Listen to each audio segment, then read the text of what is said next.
that interconnectedness of human beings, which the inner development goals call us to do, is what is missing to challenge this current narrative of division that we are seeing in the world. So I think they are very appropriate. It's a pity that I think not many people know about the inner development goals, and I think they should have a higher priority in a world that is so selfish. This is a podcast called Walk, Talk, Listen.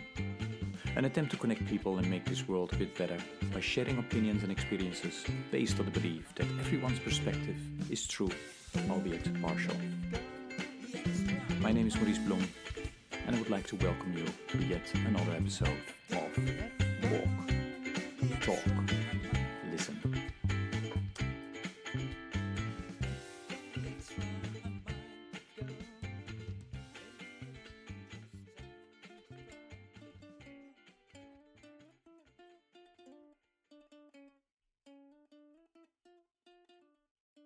Okay, good day, everybody. This is another episode of the podcast Walk, Talk, Listen. And as always, I'm delighted with today's guest who will introduce herself. Maria Lucia, please go ahead. Thank you so much, Maurice, for this invite. It's a pleasure for me to be here. And my name is Maria Lucia Uribe, and I am the Executive Director of Arigatou International, Geneva. I am Colombian, living in France, in the border to Switzerland, Geneva, and I have been living here for more than 20 years. I have one daughter, and I'm married to Paul, who is from Sweden, and we have been married for the last 20 years. And yeah, and that's maybe a little bit about me. Mm-hmm. No, and you know, you and I have seen each other recently, right? We met before, but the last time we met was in South Africa, in Cape Town, during the Interfaith G20 forum,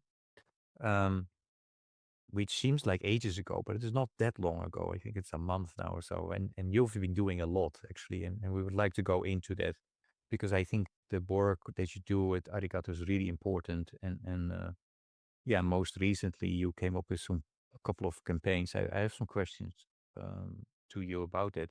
But before we get there, so you were born and raised in Colombia.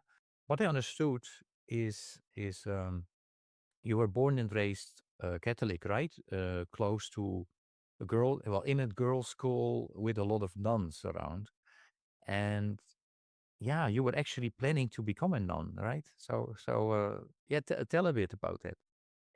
Yes.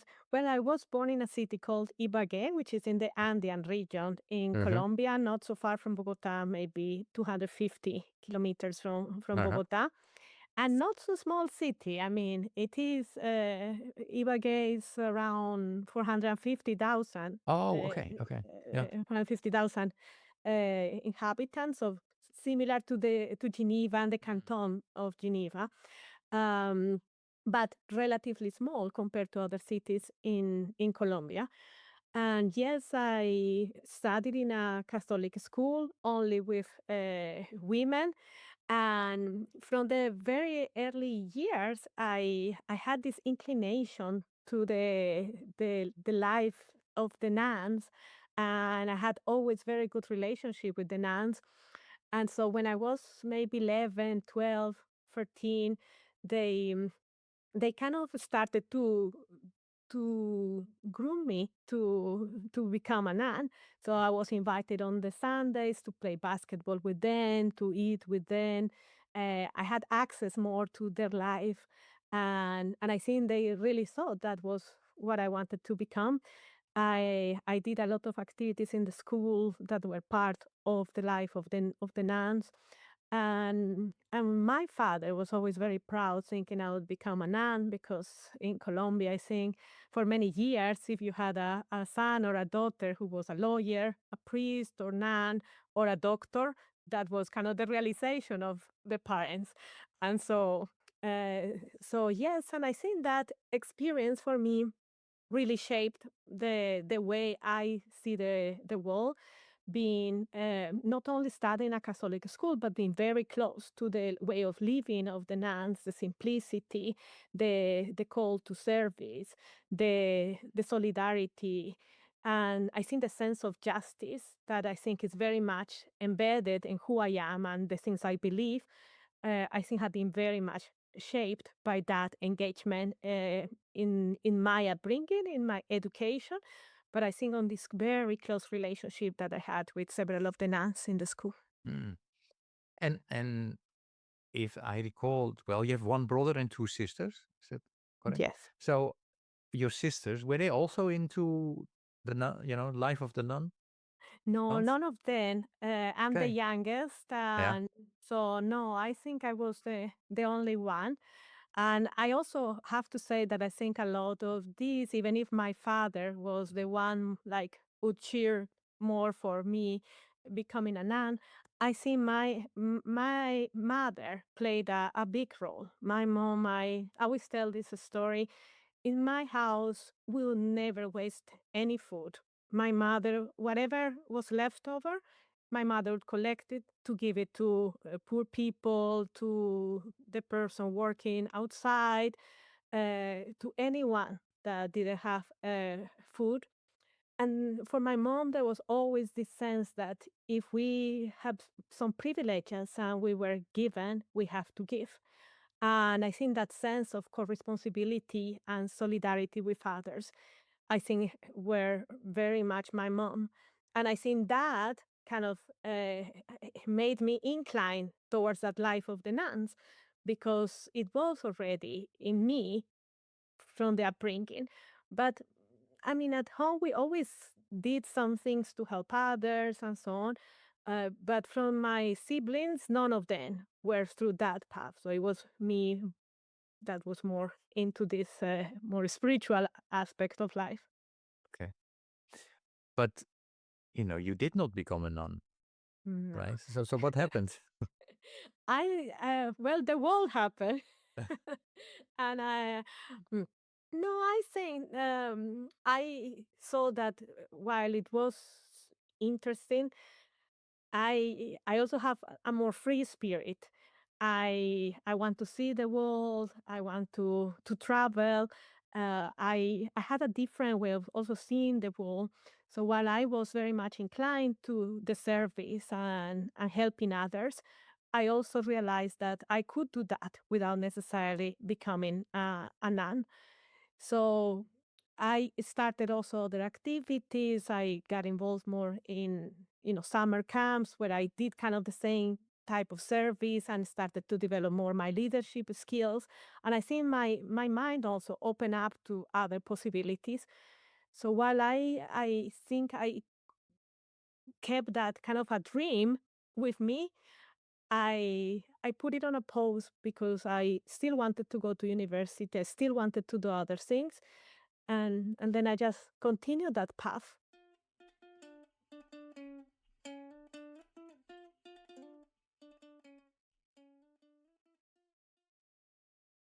Then, you decide to go to university, right? If I'm not mistaken, in Bogota. Bogota, yeah. Yeah. And you were the youngest. So were you following your, siblings? Were they also studying in Bogota and the same subject or not? No. So one of my sisters was studying in another city, and my Hmm. other two siblings were in Bogota. And we all studied different things. My brother, systems engineering, my other sister, journalism, the other sister, became a bacteriologist. And so I studied finance and international relations. And so that was a different approach. When I was a child, I wanted to become a lawyer. And I think that was very much influenced by my exposure to the Catholic nuns, this sense of justice that I wanted to fight for those that didn't have or injustices. So I wanted to become a lawyer, but then I felt that that I wanted to have this view of the world, and I thought that international relations and maybe finance and looking more private sector and contributing to society was maybe a path towards that. Okay, but although you initially you went into that direction, something happened along the way, right? So, um, Yeah, yeah, yeah, tell us a bit about that. yeah. So I started that. I realized that finance was not what I wanted to to work with, even though I think having a background on finance has been very helpful for me also in my career as an executive director of an organization, having that way of understanding numbers, of understanding, more how you manage an organization from the financial perspective.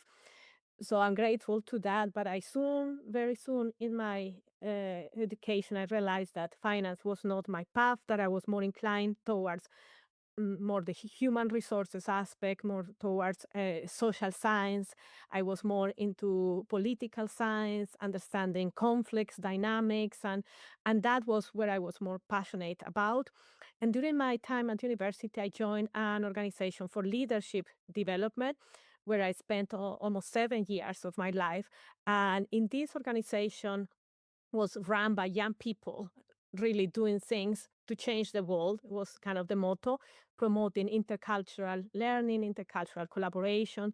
So I traveled to different countries. I live in Poland for 6 months. I live in Japan for 1 month. I traveled to conferences in many parts of the world. And then I did my last year with this organization in Sri Lanka.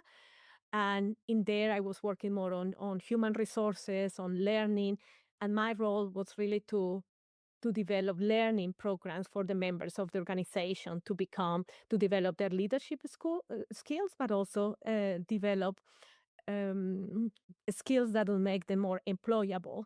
And then we work also with universities. I manage some training programs for university students as well, and ran a lot of projects also with companies to develop their corporate social responsibility.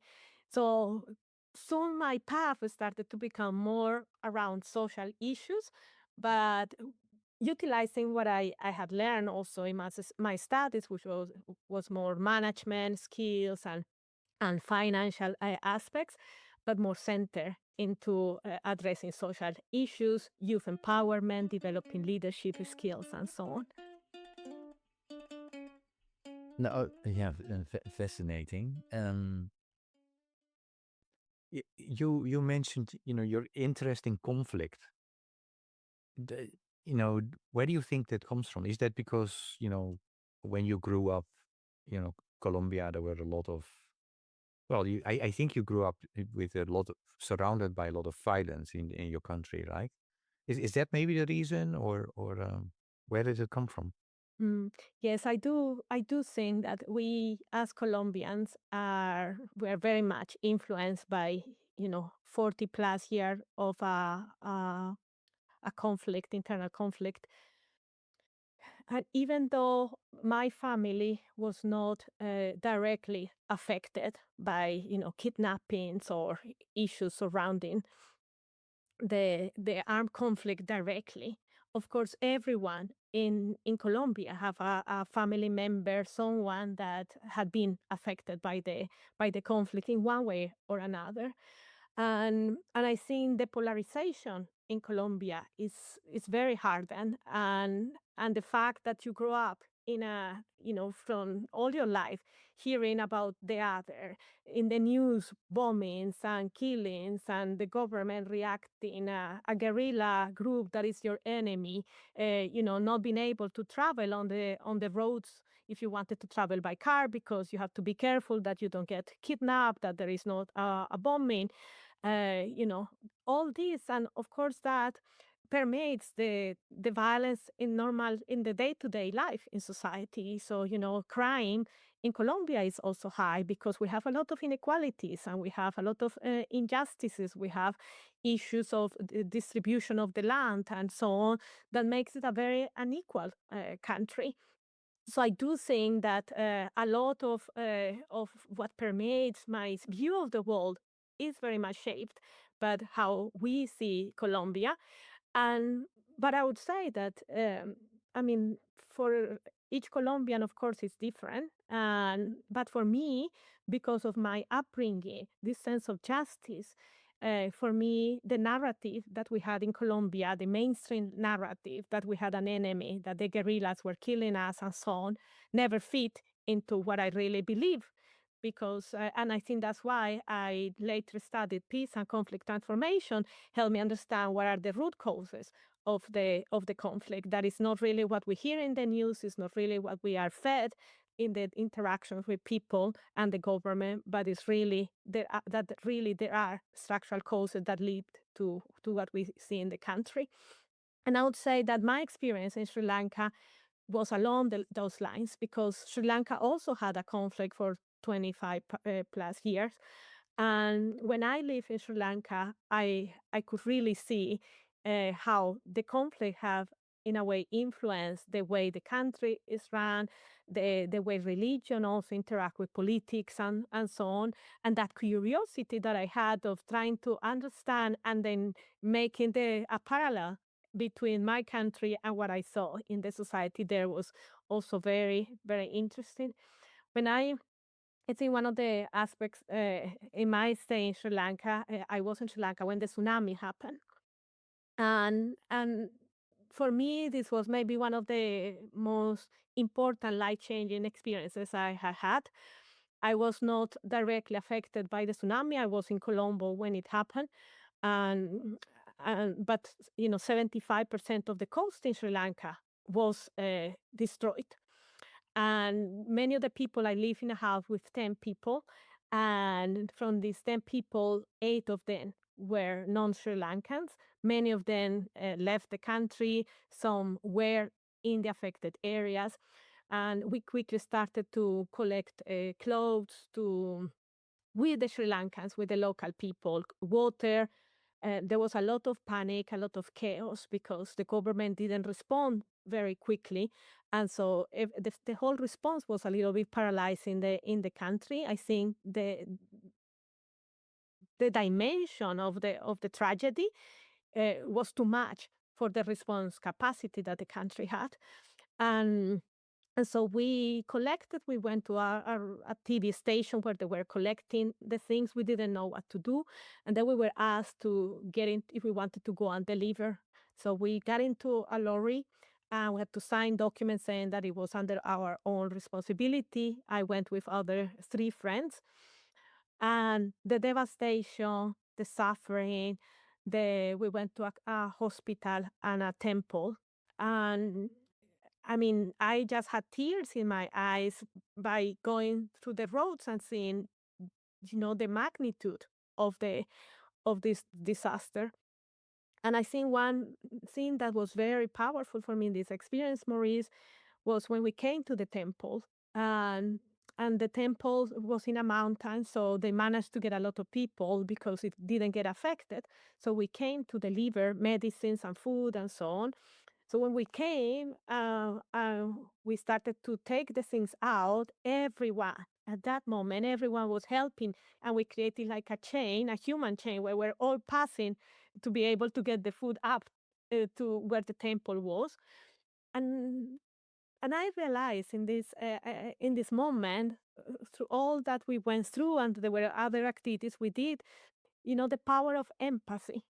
And for me, the word empathy became so vividly clear on how to live it, how to experience it, and what it meant to be in a country that is not your own, where their suffering becomes your own suffering, and where you realize the power of working together across divides.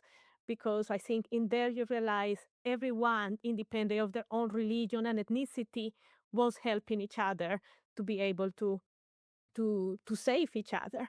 And I think that experience was not just positively and life changing for me, but I believe it was an important experience for all Sri Lankans.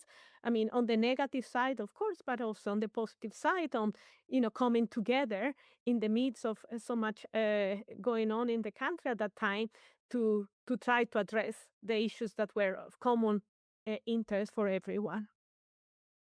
Yeah. No, thank you for sharing it. Maria Lucia. I mean, I was at that time in Indonesia, um, Mm. where we were in Yeah. New Zealand, and then when that tsunami hit, 24th of December, right? So Mm. then we had to shortcut our vacation because we were on vacation and come back. And yeah, I had experienced already a lot of, natural disasters and disasters in Bangladesh. But what I'd seen after the tsunami, as a result of the tsunami, was of those huge proportions. Yeah, total Mm. flatland. Um, Mm. and but as you also experienced, yeah, a lot of bad things. So many people who lost their loved ones, etc. But those were also opportunities to rebuild together. I mean, there was a war going Mm. on in Aceh, a part of Indonesia, Mm. and after that, peace, uh, peace building conversations started uh, Mm. because people were more concerned at that time to rebuilding than yeah. So I hear, yes, for me that tsunami was also quite It- mm. an, life changing experience. Although I was not there when it happened, I came Mm. after. So yeah, so then finance is put on the back burner. You decide to study. Is that what happened after Sri Lanka, or After Sri later? Lanka, Yeah. uh, um, I got married. Hmm. So I was already engaged We when will do a I went separate to Sri podcast on that one. Yes. I'm teasing Maria Lucia because she told me her story. So Yeah. yeah. So I moved to Geneva Hmm. because I got married. So I moved to Geneva, and then I started to work with Arigatou International at the time. And I worked with Arigatou for 5 years. And my initial thinking was I moved and I'm going to start my master's. But then I found Arigato. I thought that this organization was very much in line with what I started to develop in my career, which was working more on social issues, education, learning in a country like Sri Lanka, where I experienced interreligious learning, intercultural understanding. Uh, and intercultural understanding was very much part of the work that I was doing in this leadership organization. So in Arigato, which is a Japanese-based organization, and they had an office here in Geneva, I was like, oh, it has everything I like: education, children, intercultural, interreligious learning, working to address issues that are important for society, peace building. So I said, I want to write to them. They didn't have an opening and any vacancy, but I wrote to them and I said, I would like to work with your organization. Here is my CV. Please let me know when I can visit you. And then 2 weeks happened and they didn't call me. And I was like, oh, and maybe because I was coming, in Sri Lanka, I did so many things and I started projects and so on. And you are young and you feel like, it is easy to get a job. So I just like, okay, call me for an interview. And then no one wrote for like 2, 3 weeks. So I wrote back and I said, oh, I sent this email and I haven't received any response. And they did respond maybe a week after, and they asked me if I wanted to come for a meeting. And so I came, and it was like a 3 hour meeting with the director of Arigato at that time, at Neta. And I think we got along very well. So after I shared about my experience, she shared what Arigato was doing, and they had started an education program for learning to live together. And then she proposed me that I could get engaged as a consultant in the meantime to help run some training workshops. Initially in Sweden and then in Colombia, which was also very, very interesting because my husband is Swedish and I'm from Colombia, and these were the two countries where they were running these workshops.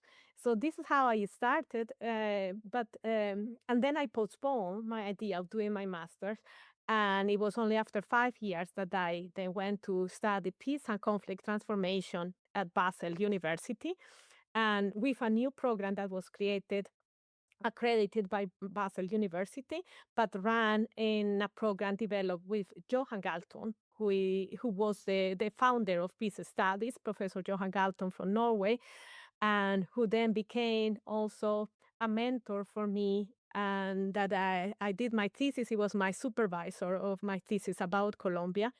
And I think a lot of my reflections during my master's in terms of peace issues in Colombia, but my understanding of peace as a positive peace and looking at the structures and so on, have been very much influenced by the thinking of Johan Galton. So that's how I Mm. think I ended up with Arigato, then postponing my studies, but continuing the path of peace building, but more focused on children and Mm. education. Wow.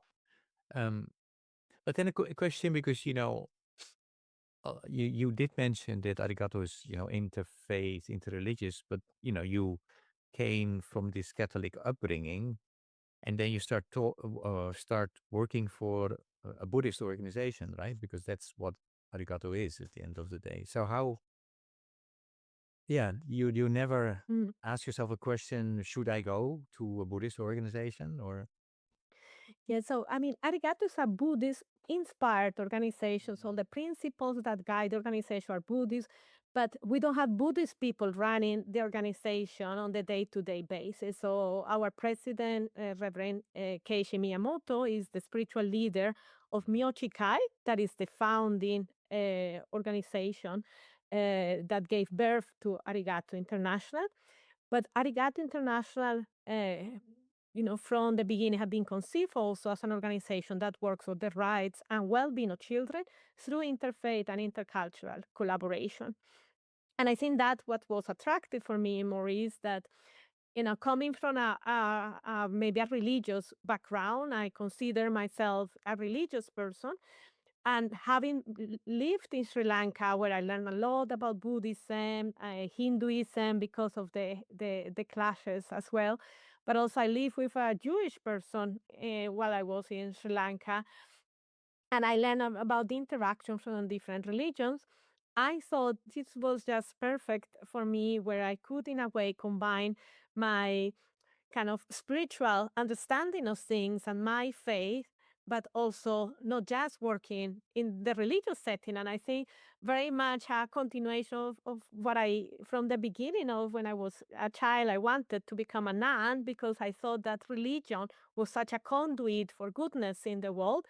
And this was an opportunity to continue, fostering my faith, but through work and with others who think and live differently and believe in a different thing, and at the same time working towards a common cause, which were children and education.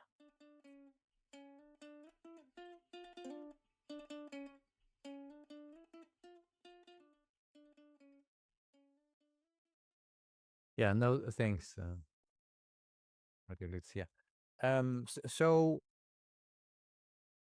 yeah, so you were 5 to 6 years, and then you did your study, and then you did your masters about your own home country, but then you came back to Arigato, and since 2013, is that correct? You are Yes. the executive director, right? Um, yeah, tell us what keeps you busy at the moment, and Hmm. so Yes. bring us to 2025. Yes, just to say that I finished my master and I did a year of consultancies. I did a Okay. lot on peace education. Then I Uh-huh. worked with the Interagency Network for Education in Uh-huh. Emergencies. I was based at UNHCR, so I worked for almost 2 years as part of this. And then I came back to Arigato. And partly, well, the former director was retiring, and I was asked if I wanted to come back and become the director. Um, But I think for me, the decision to come back was, it was not easy in the sense that I had already closed a cycle with Arigato, and I think I was moving into a broader understanding of education and seeing more education in emergencies and so on, and fragility, where I could see my peace building and studies more put into practice. But I seen the flexibility that I had, the possibility to develop new things, uh, the whole ethos of the organization and how the organization is run kind of made me it made my decision very easy that this was the at the end of the day what I Mhm. wanted to do. So I came back in 2013, and during the last as director, and during the last 12 years as director of the Geneva office, I have been working on several aspects, expanding our programs on learning to live together. We started collaboration with ministries of education, so we have started very strong collaboration with several ministries of education around the world on how ethics education gets integrated into national education systems, and ethics education, which is kind of the core work of Arigato in Geneva, understood as um, a catalyzer to promote intercultural, interreligious learning. When we learn about common values, we learn to respect the other, to empathize with one another, to take individual and collective responsibilities, to be in solidarity with one another. That helps you walk with the other, work with the other, understand the other. And so we have developed during the last 20 years or so a model on ethics education to support interreligious and intercultural learning. We have developed a model to work with ministries of education, a model to work with children 6 to 11 and 12 to 18 that has the child at the center and is very much empowering young people to work together with others and creating the opportunities for this to happen. And then during the last years, we have started also a program on early childhood, which is very much based on nurturing the spiritual development of children in the early years.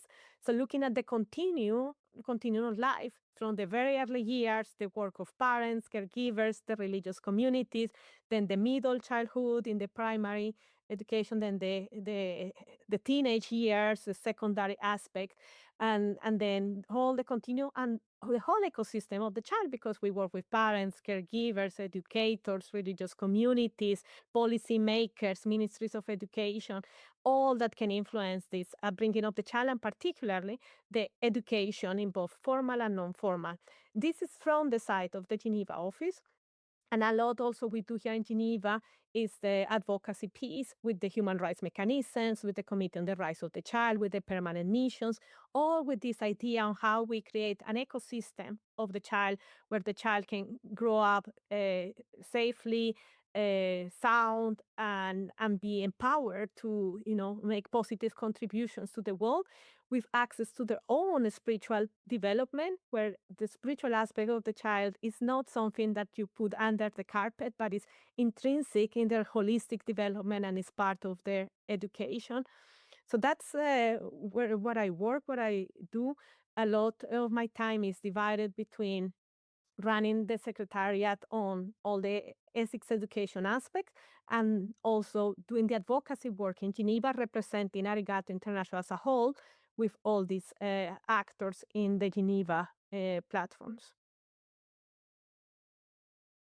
Yeah, that's yeah, this is pretty impressive, everything that you're doing, and I really will make sure that the website of Arigato is also mentioned in the podcast notes so that people can look at it as well and read. Um, but you know, go specifically to what you have been working on the last couple of weeks. Yeah, tell us a bit about that, and what do you hope, because has been a campaign, and what do you hope that ultimately the campaign will lead to? I mean, from now on, because yeah. Yes. So we initiated a campaign called Stand Up for Children in War. Mhm. And this campaign was born out of discussions with members of we have a consortium that is called International Consortium Nurturing Values and Spirituality in Early Childhood. When members of this consortium said we cannot continue business as usual, what is happening in the world with increasing wars, increasing armed conflicts, and how the rights of children are being affected, violated not once, twice, but systematically. And what is Arigato doing? They ask, how can we do something as a group of members? And of course, in particular, was the appeal for what was happening or what is happening in Gaza, and how we can speak up for this. And I think it was very vivid for me what some people said, that there is so much silence around these issues, especially from religious communities and interfaith movements, because I think people are afraid of speaking up because of how all this conflict have been polarized, including religious leaders, and for me that was a call.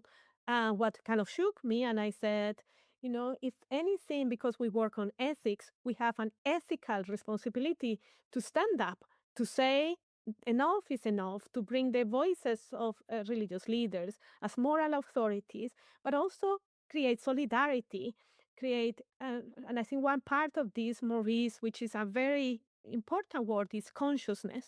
How you create consciousness. It's not just raising awareness about the impact of war in children, which was one of the objectives, but how we kind of challenge our own conscience of what is happening, and seeing what is happening in front of our eyes, and not saying anything, and continuing our lives as nothing is happening, doing our work in our organizations as it's business as usual. And so it gave rise to this campaign, Stand Up for Children War. We got 32 organizations that decided to work with us as part of the campaign, including UNICEF, UNHCR, the Office of the High Commissioner for Human Rights, and several others that said, let's stand together. The World Council of Churches was also very much into, this is critical and needed. We didn't want to frame this campaign only about Gaza, but all the situations in the world, Myanmar, DRC, Haiti, and many other situations. And the whole campaign was raising this awareness and mobilizing people to do something for the International Day of Peace, which took place on the 21st of September, but also during that week. So in sermons, in religious communities, in churches, in temples, in synagogues, in schools, doing activities with children to talk about the war in children, young people sending letters to their governments and religious leaders speaking up. And, and then we did a high level event here in Geneva with permanent missions, calling out the situation, and asking for, stand up and do more about this. We also organize online gathering with different partners and people, and putting a spotlight on several of these conflicts and the needs of children, and standing up in solidarity, and also with reflections from religious leaders. And and then we also prepare a joint statement that is now being signed by 173 organizations and others, with a very concrete call to action for governments, but also to religious communities. So a lot of what we have been doing in the last 1.5 months have been putting together this campaign. And what comes next, we haven't decided yet. I think it has raised a lot of consciousness here in Geneva. In March, we have the annual Day on the Rights of the Child that will be around children and armed conflict. There will be a resolution. So we'll be working very closely with the permanent missions here in Geneva. And and then I think more at the global level with the different partners, maybe ideas on concrete things that we can do at the local level in certain parts of the world, but also continuing the awareness, and standing up is never, of course, these wars are not ending anytime soon. But I say igniting hope, creating more awareness, calling out our governments, and doing it in solidarity together, I think it has power. And I do believe, Maurice, that if a group of people, a small group of people, come together for a good cause, I do believe that the universe conspire to make good things happen. Mm. No, and actually, it's. I mean, you have been able to mobilize quite a number of people. So it's the number is growing, so that's great, and I have to applaud you for that. Um, I mean, you know, what often people are saying that are not familiar with that there is still always a need, although it's the space to speak out and to get into action and to move government seems to be more and more difficult. So that's unfortunate.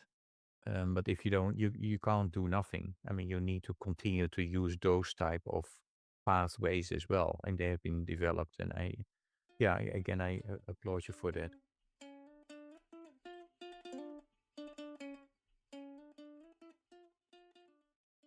There are a lot of things to to worry about. Yes, the future of the children, the future of the planet, etc. I do think that we have, the world as a whole has thought about this and is, the majority of folks are worried. I think that's also one of the reasons that we came up with the 17 Sustainable Development Goals, and it's not perfect, but it's at least it's a framework that talks about, we need to end hunger, we need to end poverty, we need to think about, gender equity, equality, climate action. Um, but we are, in our path towards our goal towards reaching those 17 goals, we are only on an average at 15 to 17%. And some goals we are doing better than others, but still. Now, I have a question to you about the SDGs in terms of, um, if there is one thing that you would like the listeners to know about the SDGs, what is it?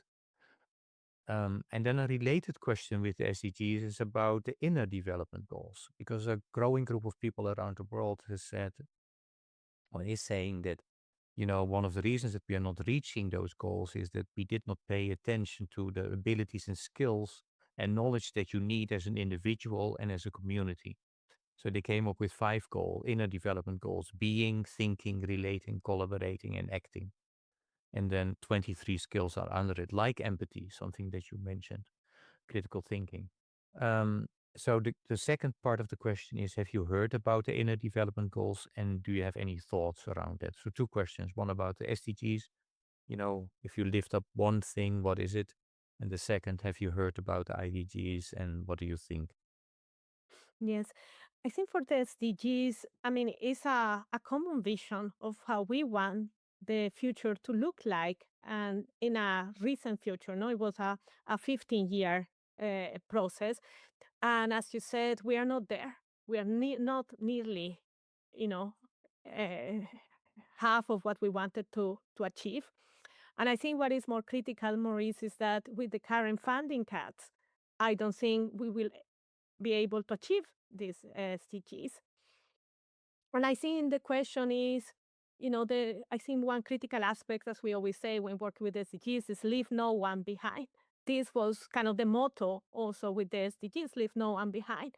And one of the things I question a lot is now with the funding cuts, the narrative around funding, multilateralism, which is the backbone of the SDGs, multilateralism, collaboration, cooperation, partnerships, is now being questioned on, why do we need multilateralism? Why do we need to work with inclusion? Why do we need to support gender equality? Why do we need to protect the rights of LGBTQ communities? Why do we need to protect the rights of children? All these have come to question now. And in a way that is scary, Maurice, because I think it is being normalized. It is being normalized through the funding, the conditions Mm. imposed to organizations, so that organizations are now being asked, if you want the funding, you don't have to work on these topics because we are not funding those topics. And I think that's the scary part of looking at a framework that was meant to be a framework to bring us together on a vision of a world that is more equal, that will leave no one behind. And yet, with all these funding cuts, we are forgetting what brought us together at the core of this framework, and now we are surrendering in a way to what donors are telling us to do, or certain policies in certain countries are telling us to do.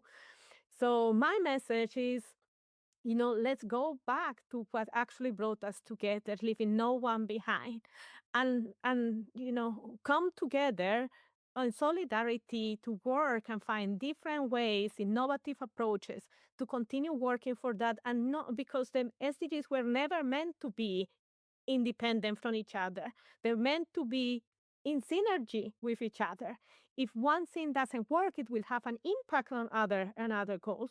So for me, is then how we rethink and think more innovatively to be able in the next 5 years to at least get to the 80% of achievement of the SDGs and challenging the current narrative of the funding cuts that are forcing us to, not address what we are meant to address with the SDGs. And I think here comes the question of the inner development goals, because I do believe that the current narrative we are seeing in the world of polarization, challenge, multilateralism, and so on is an ethical challenge for all of us.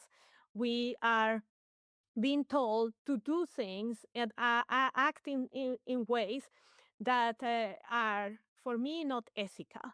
And I think that part of the inner development goals, when you look at yourself, you look at your relationship with others, you look at how you collaborate with others, that interconnectedness of human beings, which the inner development goals call us to do, is what is missing to challenge this current narrative of division that we are seeing in the world. So I think they are very appropriate. It's a pity that I think not many people know about the inner development goals, and I think they should have a higher priority in a world that is so selfish, that has opted to be more individualistic, and where solidarity is actually a bad word now. If you be in solidarity with other, it's actually challenged because it shouldn't be like this. It's penalized if you stand up for others.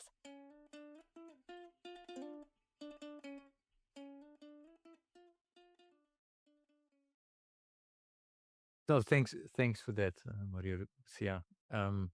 Maybe um, the ability to be in solidarity with each other starts with trying to connect people in a better way. And then, I hope that this little podcast is contributing that. We are connect you with the listeners. I'm also going to connect you with the previous guest. And the previous guest has a question for you. How can we create better spaces for meaningful youth inclusion? Yes, I think one of the problems we always face when it comes to children and youth participation is that we think that the best way to engage, traditionally how we have done it, is through consultations.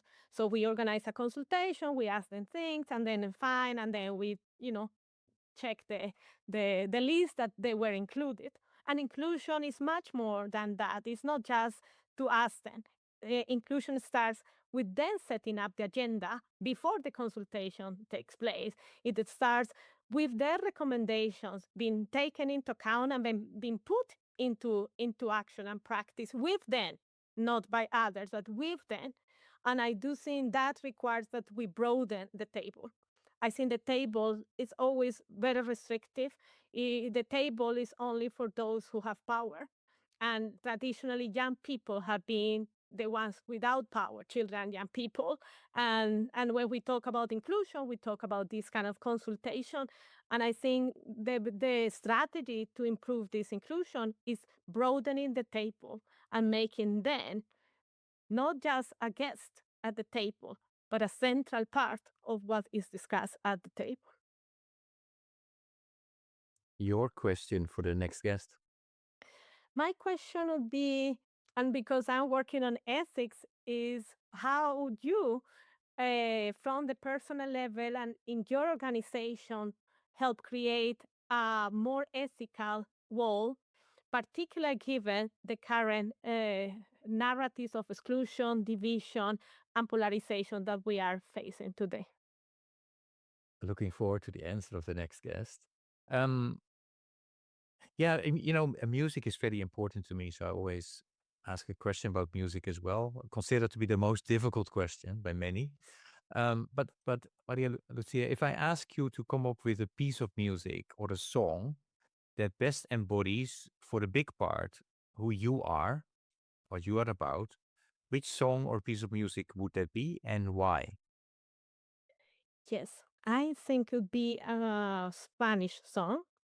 Uh, mm, that was composed by Leon Gieco, is Argentinian, and that I love how Mercedes Sosa sang it, and it's called Solo le pido a Dios. In English, is I only ask of God.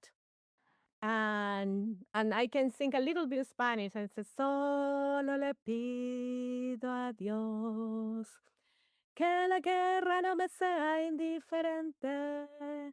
And it says in English, I only ask of God that I'm not indifferent to the pain, that I'm not indifferent to war, that the dry death will not find me empty and alone without having done the sufficient. And and I only ask of God that I won't be indifferent to the injustice, that they won't slap my other cheek after a claw has scratched this destiny of mine.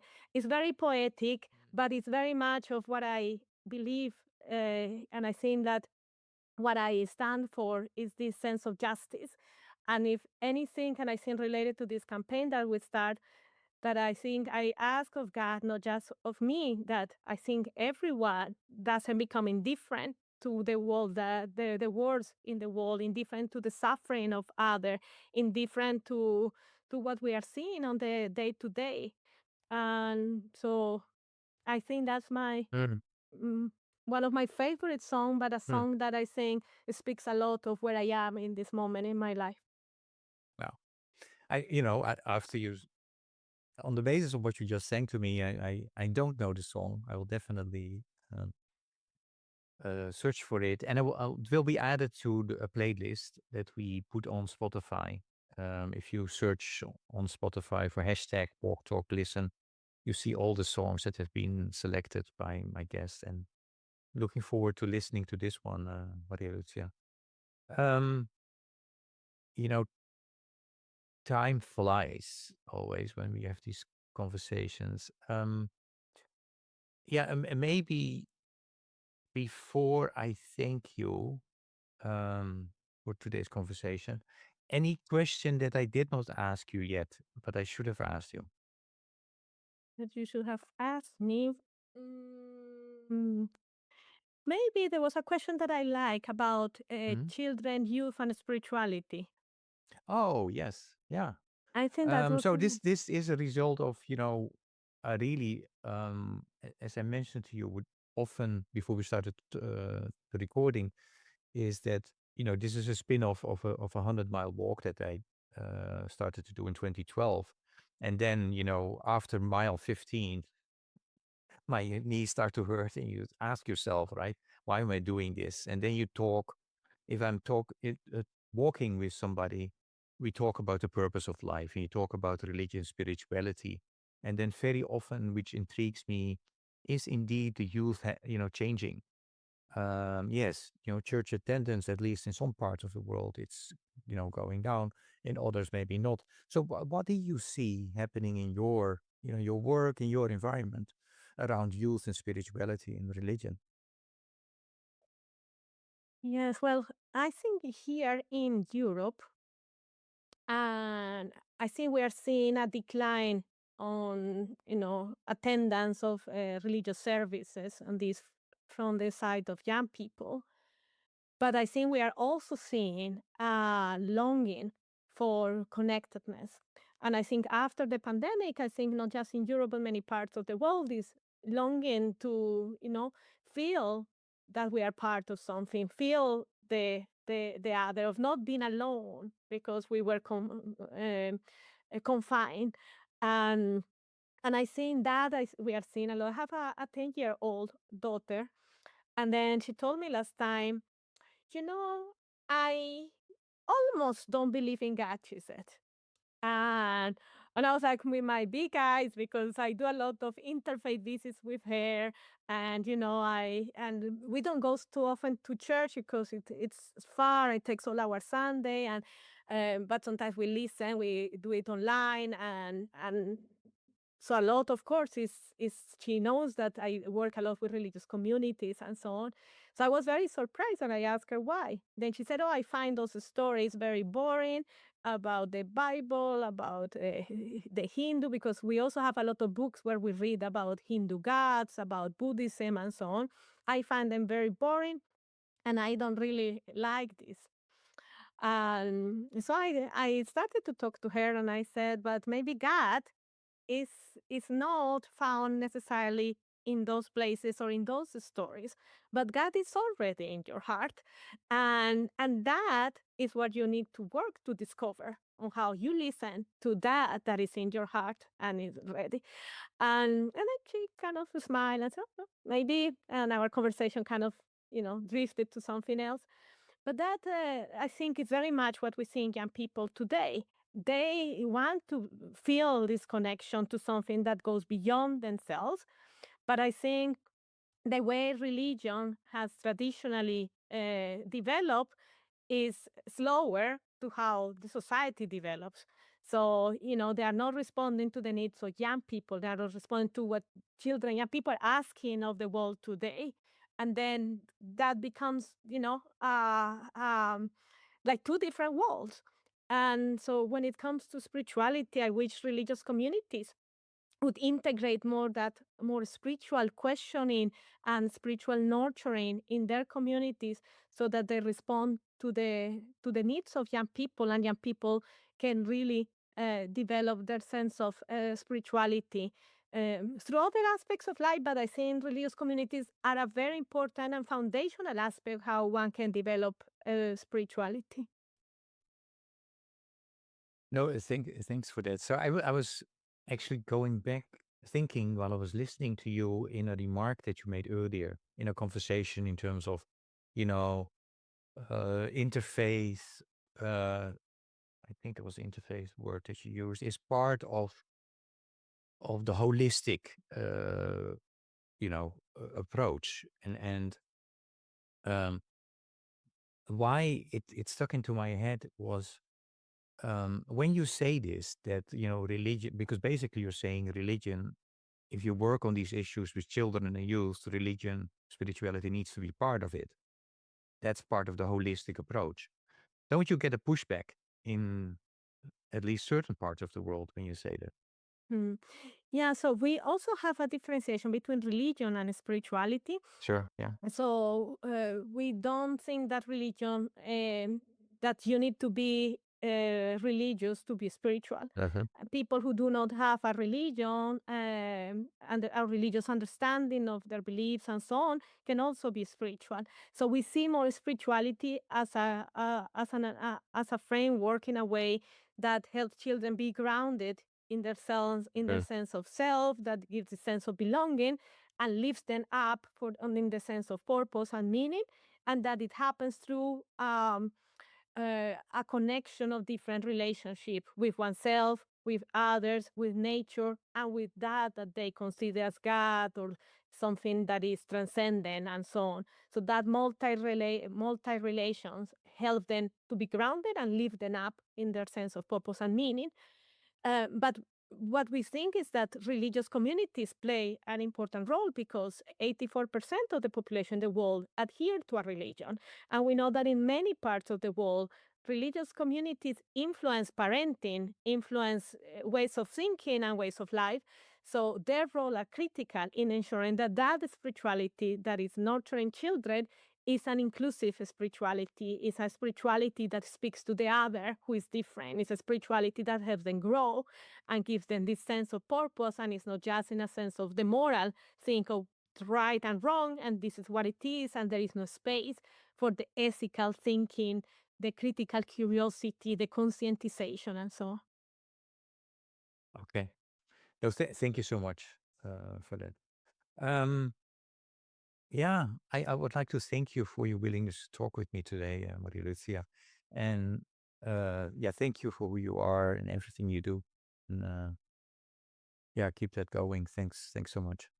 Thank you, Maurice, for this opportunity. I also enjoyed it, and I love that you have taken this path of connecting people I think there is a continuum also, and I think you try to make it as well with the question from the previous to the next on how we bring people together. And I think this is a very an excellent initiative to try to get a little bit of the human aspect of people working in many organizations, but also try to create the sense of interconnectedness with the guests that you have. So thank you for making it possible and for the beautiful questions that you ask. No, thank you so much. And it reminds me also that I should start telling people that the month of October is the month that I'm going back to where it all started, and that's the 100-mile walk. So in the last week of October, I will walk. I'm not flying anywhere anymore because I want to reduce, keep my footprint relatively low. But I will walk in New Jersey and New York around 20 miles a day. So I hope to finish in 5 days a 100-mile walk. What I do also hope is that people not only listen to the podcast in the month of October and beyond, but maybe also walk with me in the month of October. See, even if you only walk 15 miles in that month, ideally 100 mile in the whole month. But yeah, to Mm. try to strengthen those connections. And I think that's really necessary, as you mentioned, to emphasize that we're all interconnected, but that we talk with each other. I mean, one of the problems is that we have all these problems. We don't talk, we don't listen properly. So let's do that. So yeah, thank Yes. you for today, and all the Thank you, best. Moise. Thank you. Okay, bye bye. Bye.